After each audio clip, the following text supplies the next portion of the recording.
یادم دوران تحصیلم خیلی سختی کشیدم. پیش می اومد که 2 ساعتم تو 24 ساعت نمیتونستم بخوابم و خب امکانش رو داشتم به خاطر تحصیلات قبلیم، خیلی راحت میتونستم برم کشور دیگه، مخصوصا کشور اروپایی. ترجیح دادم که استانبول باشه و استانبول خیلی شهر زیبایی. سلام رفقا، به قسمت 3 صندلی دانشجویی خیلی خوش اومدین. در خدمت خانم سیما هستیم. یه دور تمام مقاطع تحصیلی رو توی ایران گذرونده و تصمیم گرفته که دوباره از اول اینجا یه تجربه جدید و یه سفر جدید رو برای خودش آغاز کنه. رشته‌ای که اینجا میخونی؟ طراحی داخلی میخونه و بیان که شاید خیلی از سوالات شما رو ما اینجا بهش پاسخ بدیم. خب سیما، خودت هم یه دور خودتو معرفی کن. من سیما احسنی‌ام. تو ایران فلسفه خوندم، حسابداری خوندم، اما چون رشته‌های پولسازی نبودن یا حداقل به حسابداری علاقه نداشتم و یه مقطعی هم کار کردم، تصمیم گرفتم که اینجا یه رشته جدیدی که میتونم باش پول در بیارم رو شروع کنم به خوندن. از صفر. یعنی یه سوال، فلسفه و حسابداری و طراحی داخلی خیلی از هم جداگونه است. چی باعث شده که اینقدر رشته‌های متفاوت رو بخوای بری دنبالش؟ خب یه دلیلش علاقه بود. خب اوایل فکر می‌کردم که یعنی همینطور هم بود و هنوز هم هست. به فلسفه خیلی علاقه داشتم، خیلی استفاده کردم، اما بعد از کرونا خیلی عقایدم تغییر کرد و یه مسئله مهمی هم که وجود داره اینه که از فلسفه نمیشه پول در آورد.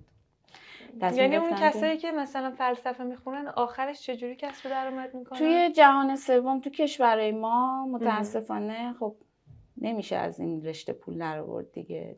فیلسوفای معروف خودمون یا اغلب رفتن امریکا یا کشورهای دیگه، یا تو ایران دیدین که مثلا دکتر عبدالکریمی تو خود ایران چند وقت پیش از دانشگاه اخراج شد و مجبور شد برای اینکه یه رسوایی رو جمع کنه بازخریدش کردن. خودشو بازخرید کرد. اینه که متاسفانه فلسفه تو ترکیه هم همینطوره.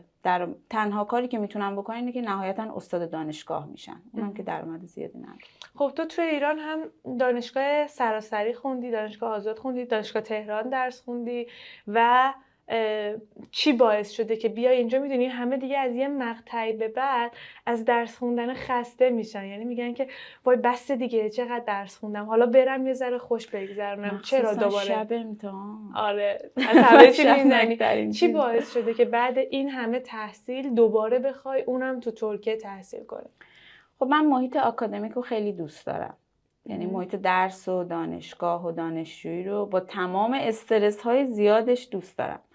اینه که فکر میکنم ز گهواره تا گور دانش بجوی رو میخوام پیاده کنم.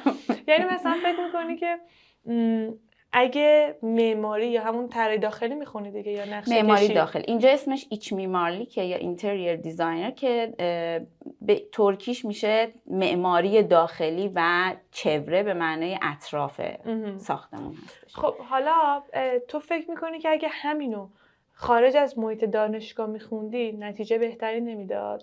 چرا؟ نتیجه بهتر که خب قطعا اون مدرک شاید توی کشورهای جهان سوم مهم باشه، اما میشه برنامه‌هایی که اینجا بهش میگن اویگولاما، اون اپلیکیشن ها رو مثل تریمکس، اینا رو میشه جداگونه یاد گرفت و کار کرد. اصلا شما تو مقطع آکادمیک هم که درس میخونید اونها رو باید به صورت حرفه‌ای یاد بگیرید.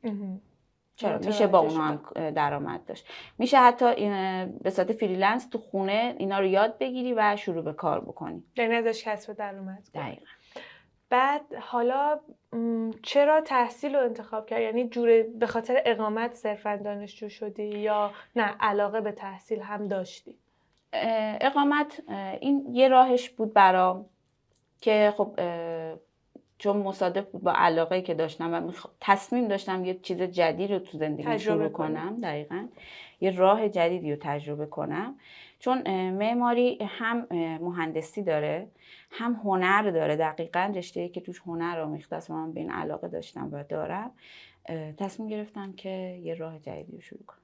خب تو الان تقریباً 2 ساله که تو دانشگاه فنرباغچه‌ای. کیفیت آموزشی اگه بخوایم صادق باشیم با همه بچه‌هایی که دارن برنامه‌مون رو میبینن، خب تو ایران دانشگاه آزاد خوندی، سراسری هم خوندی، اینجا هم الان داری دانشگاه خصوصی درس میخونی.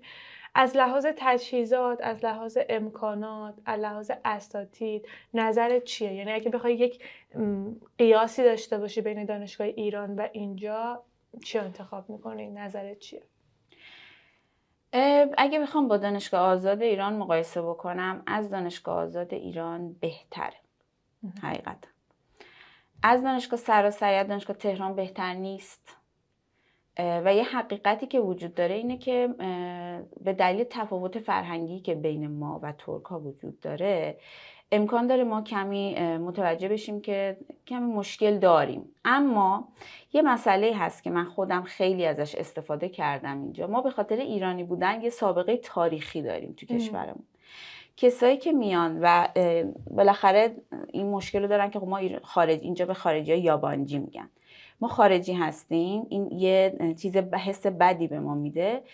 اتفاقا میشه ازش به بهترین نحو استفاده کرد. مثلا من خودم ترم پیش یه درسی داشتیم که بسیار سنگین بود و استاد بسیار خوبی داشت، سختگیر بود. من یه ارائه دادم، اینجا به ارائه پرزنتیشن میگن سونوم به زبان ترکی. یه سونوم دادم که در مورد تخت جمشید ایران بود. پرسپولیس میگن دیگه. من اونو ارائه دادم با یه سری از بچهای ایرانی اینجا. به قدر این ارائه خوب بود که استاد ما میگفت این بهترین ارائه یه دانشجو تو طول آموزش من بوده. یعنی ما میتونیم از این پیشینه‌های تاریخ کشور خودمون استفاده کنیم، هم نمره خوب بگیریم، هم یه چیزی به دیگران یاد بدیم. دقیقاً که حالا اسم یابانجی اگه رومون هست، بالاخره ما خیلی چیزا داره کشورمون که میتونیم ازش استفاده کنیم. یه سوال گفتی که ممکنه که یه ذره اینجا اذیت شین، یعنی دیدگاه نژاد پرستی دارن ترکا و من شنیده بودم دارن حقیقتا. اینو در مورد بعضی از دانشگاه‌ها شنیده بودم، اما توی دانشگاه خودمون اصلاً چنین چیزی ندیدم. یعنی بچه‌های ما خیلی بچه‌های خوبی هن. همکلاسی هم حتی یه بار یادمه که بچه‌هامون یه لهجه که یه ایرانی رو مسخره کرد و ترکای دیگه باهاش برخورد کردن. خیلی جالب بود برای من اصلا اینجا نژاد پرستی ندیدم توی فنرباغچه. چقدر خوب. بعد رفتار اساتید چطوره؟ بستگی داره. من توی این 2 سال استاد بسیار خوب هم داشتم، استاد بد هم داشتم. یعنی استادی داشتم دقیقاً مثل همه جای دنیا. استادی داشتم که متوجه نبوده، خب شاید سن و شاید سابقه تحصیلی منو نمیدونه، یا کلا اوایل فکر می‌کردم که چون من خارجی هستم بد رفتار میکنه. بعد متوجه شدم که دانشجوهای ترک ها هم ناراحتن از رفتار این استاد. یعنی واقعا استاد خوب هم داشتیم، استاد بدم بود. درسته. بعد یه سال به نظر من ما توی ایران یه قیف وارونه داریم. قیف وارونه میدونی داستانش چیه؟ یعنی اینقدر دم کنکور به ما دانشجوها سخت، به دانش آموزا سخت میگیرن. یعنی دورانی که ما میخوایم کنکور بدیم به نظر من از هر لحاظ روحی، روانی، خیلی فشار زیاده تحمل میکنیم، خصوصا بچه‌ها که چندین سال پشت کنکور میمونن. اما به نظر من وقتی که میری دانشگاه دیگه راحتی. مثلا من خودم دانشگاه سراسری خوندم، دانشگاه دولتی خوندم و اینجوری بود که استادا خب واقعا بهمون میگفتن این صفحات مهمه برید بخونید، این سوالات مهمه برید بخونید. دیگه سختگیرترین استادمون که مثلا می‌خواست چی بهمون نگه، باز اونم میگفت مثلا نیمه دوم کتابو بیشتر سوال دادم. میدونی یه همچین راهنماییایی به ما میدادن و خیلی راحت میتونم بگم خروجی دانشگاه تو ایران زیاده، هرچند ورودیش کمه اما خروجیش زیاده. اما من حس میکنم اینجا برعکسه. دقیقاً. یعنی انقدر اساتید سختگیرن، ورودی دانشگاه بازه، یه در خیلی باز و گشوده است که هر کس که میخواد بیاید ثبت نام کنید. اما حس میکنم خروجیه اینطوری نیست. تو چی فکر میکنی؟ نظرتو؟ دانشگاه آزاد ایرانو که حالا نمیگیم، دانشگاهی که من سراسری، بله اون هم من یادم دوران تحصیلم خیلی سختی کشیدم. شب پیش می اومد که 2 ساعتم تو 24 ساعت نمیتونستم بخوابم. اینجا هم همینطوره. من واقعا اینطور نیست که درس نخونید بتونید پاس کنید برید بیرون، مخصوصا چون زبان دیگه حالا یا به انگلیسی یا به ترکی خونده میشه. درس خوندن خیلی مهمه اینجا. اصلا نمره الکی به کسی نمیدن.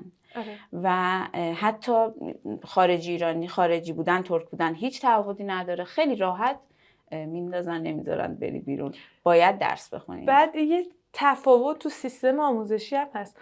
ما تو ایران یه امتحان میان ترم داریم، یه امتحان پایان ترم داریم که میان ترم کلا تو در و دیواره، هیچ جای ثبت نمیشه و اساتید خودشون دم پایان ترم یه نفر بیفته مثلا میان ترمشو بالا میدن. تو دانشگاه دولتی چون هزینه رو دولت میده خیلی این کارا رو میکنن که دانشجو رد کنه بره هزینه زیادی به دوش دولت نندازه.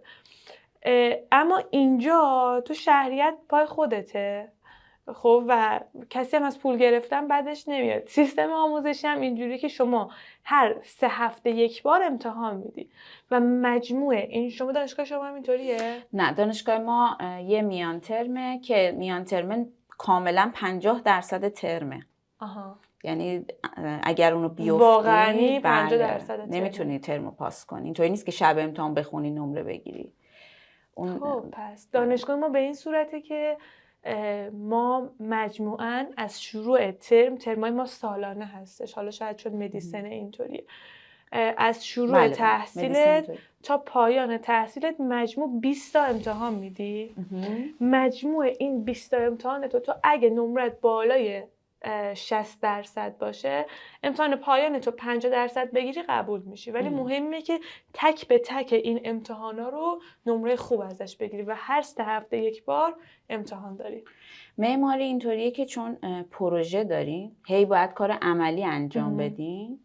اون کار عملی ها نمره دارن و هی جمع میشن، یه تأثیر خیلی دیروز تو استوریات دیدم خیلی زحمت کشیده بودی، یه کاری آماده کرده بودی، بعد استادش خط زده بود دوباره. این اذیت‌ها رو دارن یا تو فکر می‌کنی خوبه؟ تازه میگم یه زمانی که من شروع کردم، قبلش رفتم تحقیق کردم راجع به رشته، چون نمیدونستم چیه.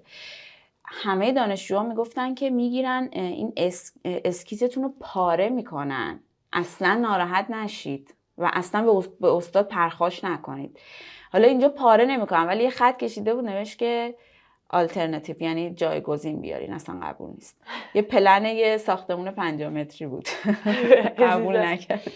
حالا چرا استانبول؟ چرا اروپا رو انتخاب نکردی برای ادامه تحصیلت؟ خب مهمترین عاملش برای من اینه که به ایران نزدیکه.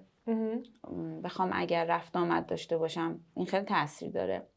اروپا پولش یوروه، خب این هزینه خیلی تفاوت داره. لیر به بالاترین قیمتش که تا حالا رسیده باشه 4500 تومان بود، چند سال پیش تابستون رسید. اما خب یورو بالای 60 تومنه. تفاوت فرهنگی ما با ترکیه با اروپا خیلی زیاده. برای من حداقل برای من سخت بود و خب امکانش رو داشتم به خاطر تحصیلات قبلیم، خیلی راحت میتونستم برم کشور دیگه، مخصوصا کشور اروپایی. ترجیح دادم که استانبول باشه و استانبول خیلی شهر زیبایی، خیلی. آره قبول دارم. به صورت کلی دانشگاه فنرباغچه رو چجوری دیدی؟ دانشگاه خوبی. خب این که به محل زندگیم نزدیک بود برام خیلی مهم بود و اینکه رشته‌ای که دوست داشتم اینجا بود. فنرباغچه رو من دانشگاه خوبی دیدم، دروغ چرا، به نظرم دانشگاه خوبیه. با اینکه خب مثل همه دانشگاه‌های آزاد یه سری مشکلات داره، اما رسیدگی، ببینید شما اینجا اگه با استادی مشکل پیدا بکنید و اعتراض بکنید ترتیب اثر داده میشه. حتی اگه شما خیلی هم مثلا به استاد هم پرخاش کرده باشی، اما توجه میکنن. این برای من خیلی مهم بود. متوجه شدم. بسیار عالی. مرسی که وقتت در اختیارمون گذاشتی و اینکه یه روز ان شاءالله شرطشو داشتی بیایم حضوری بریم سر کلاس‌ها، از سر کلاس‌ها تعریف بگیم. ممنون از نگاهتون. توی کامنت‌ها بنویسید که رشته بعدی که می‌خوایم راجعش صحبت کنیم و دانشگاه بعدی که دوست دارید ببینید چیه. تا سریال بعدیمون، تا قسمت بعدی، خدا یارو نگهدارتون.